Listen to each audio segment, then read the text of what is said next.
Hi, I'm Vicky. Welcome back to my series showing you how I'm going to make the Tucana costume. And in this part, I'm going to start working on the corset body. So I'm making the corset body from this black cotton drill, which I got from Spotlight. As I spoke about in part one, I have to use a natural fabric because it's going to be used for a fire performance, which is why I've chosen cotton. And this cotton drill is nice and strong. It's got no stretch across it, which is going to be great for making a corset. There's a tiny bit of stretch that way, and I'll make sure the waist is right on the grain as I cut it. I'm also going to interface it because it can fray a little bit, and just to help strengthen it even more. And I've got this woven iron-on interfacing. This is the birch medium weight woven iron-on interfacing from Spotlight. I think it's about $20 a metre. It is quite a lot dearer than some other interfacings, but I love the fact that it's woven, and I like it because it's really thin but still adds some good strength and structure to it. So this is my go-to interfacing for most things. I try and buy it when Spotlight have got a sale on. I picked up a load of it when they had a 50% off, so I paid $10 a metre for this rather than the normal, I think it's around 20. And then I'm going to use calico for some extra strength. And I've got all my pattern pieces here, and I've marked all the changes. No, I haven't done that where it's dropped down at the back. I need to do that still.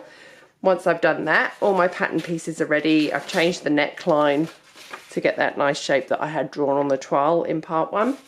So I'll just change that back bit. Then that's good to go. So the first thing I'm going to do is iron the interfacing onto the black fabric. And I'm going to cut out 4 pieces of each of these. So I need 2 pairs, one for the outside and one for the lining.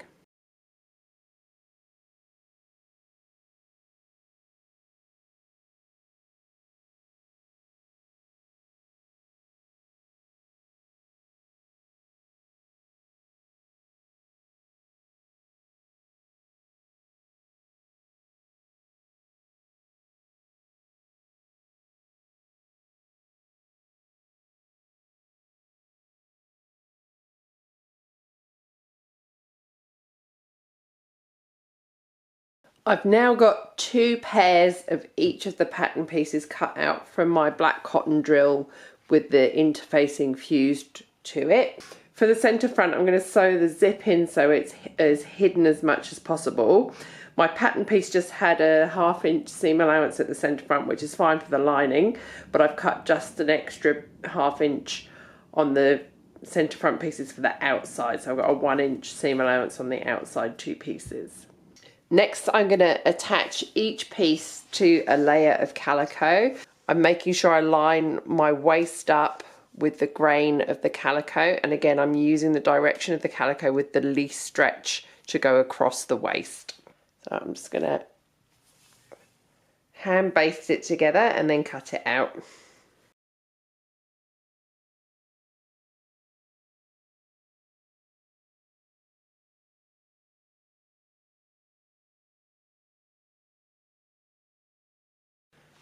So I've now got all of my pattern pieces cut and basted onto the calico. So now I can start to sew everything together. So the first job is to sew the zip in, and I'm using a really chunky open-ended zip. Now I used to sew these in all the way down to the bottom and cut the open-ended part off, but we were finding that the zips were breaking at the bottom as the corset was kind of coming apart at the bottom as it was unzipped. It was breaking teeth off. So when I've replaced the broken zips, what we've done is we've used the open-ended zip and stopped it higher up, and then the boning holds this part together further down. This way, when Jazida takes the corset body off on stage, she can unzip it completely, it comes apart, and the zips are lasting much longer than they were when we were sewing them right to the bottom of the centre front opening. So I've marked on my pattern piece where the bottom of the zip needs to go, and the first thing I'm going to do is press my seam allowance back on the 2 centre front outside pieces that I left the larger seam allowance on. I've pressed my seam allowance back and I've pinned the first half of the centre front onto the zip, lining my pressed edge up with the centre of the zip. I usually buy a zip that's longer because it's much easier to sew it in without this bit in the way. So I normally buy it longer and then I'll trim it down right as at the end, either when I'm boning it or when I'm putting the bias on. Next I'm going to stitch the zip in, but I need to leave enough room with this overlap to put a piece of boning in, because that's how you stop this front bit bulging when the corset's tight. So I use this, I think it's 7mm Ridgeline. So I'm going to stitch the zip in, but leaving enough of a gap to slide this piece of boning right down in the very edge of that fold there. And that's why I needed more than the 1/2 inch seam allowance. That wouldn't have given me enough to fold back and give me enough underneath to stitch it in place. It would have been very, very near the edge. Then once I've got that in place, I'm going to repeat it on the other side.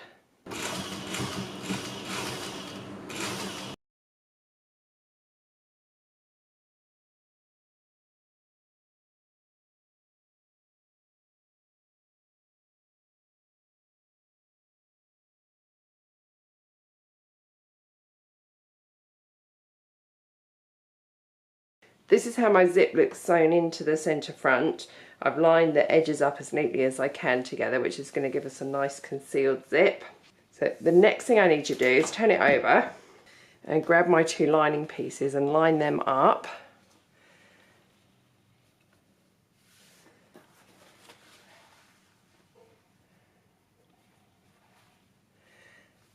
And then I'm going to check what seam allowance I need to turn in to give it a nice neat finish at the back of the zip.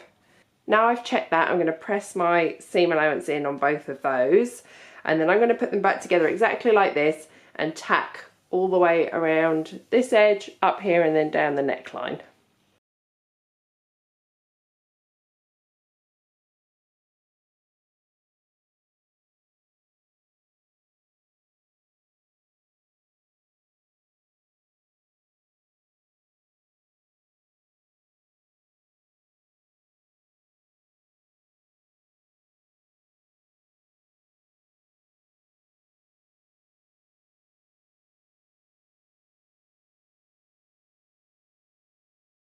This is how it looks tacked together, and that's how the folded over seam allowance lines up on the inside of the zip. Next I need to make a placket that will cover the back of the zip on the inside, just to stop any skin or other costume pieces getting caught in it. So all I've done is taken a strip of fabric and I've folded it right sides together, and then I've marked with my chalk where I want the ends to be, and I'm just going to stitch along those 2 lines and then turn it right sides out.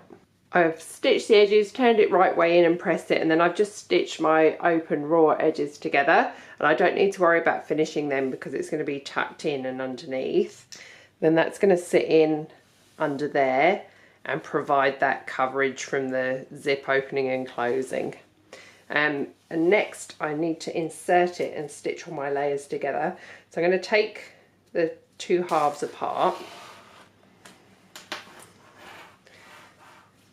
Then I'm just going to pop this in behind, making sure there's enough of it underneath to get caught in my stitching. So I'll line it up with the edge of that at the height that I need. I'm just going to pin through all the layers to hold it all in place. And the same on the other half, I'm just going to pin through all of the layers on the right side. And then on both halves I'm going to re-stitch along this line to stitch through all of the layers and hold all the layers together. And then I'm going to do a second line of stitching parallel to that, which will form another bone casing. And this time I'm going to stitch all the way down to the bottom.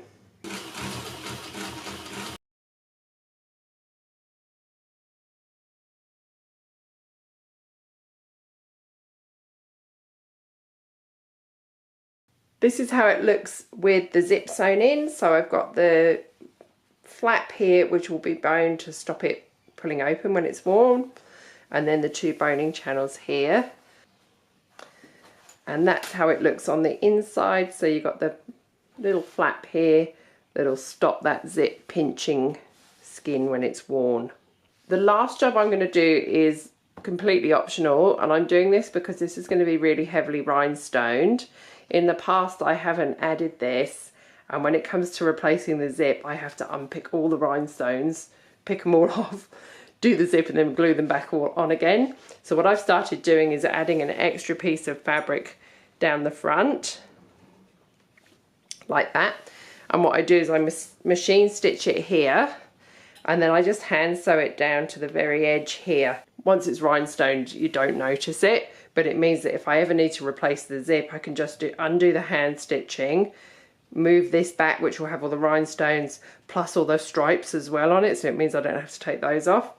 Just flip it back and then I can access this line of stitching to put a new zip in. So unfortunately, zips and corsets, they do break quite frequently, less frequently since we've started doing the open-ended method and leaving it open here, but there's still the chance that it will need replacing in the future because costumes get worn so much.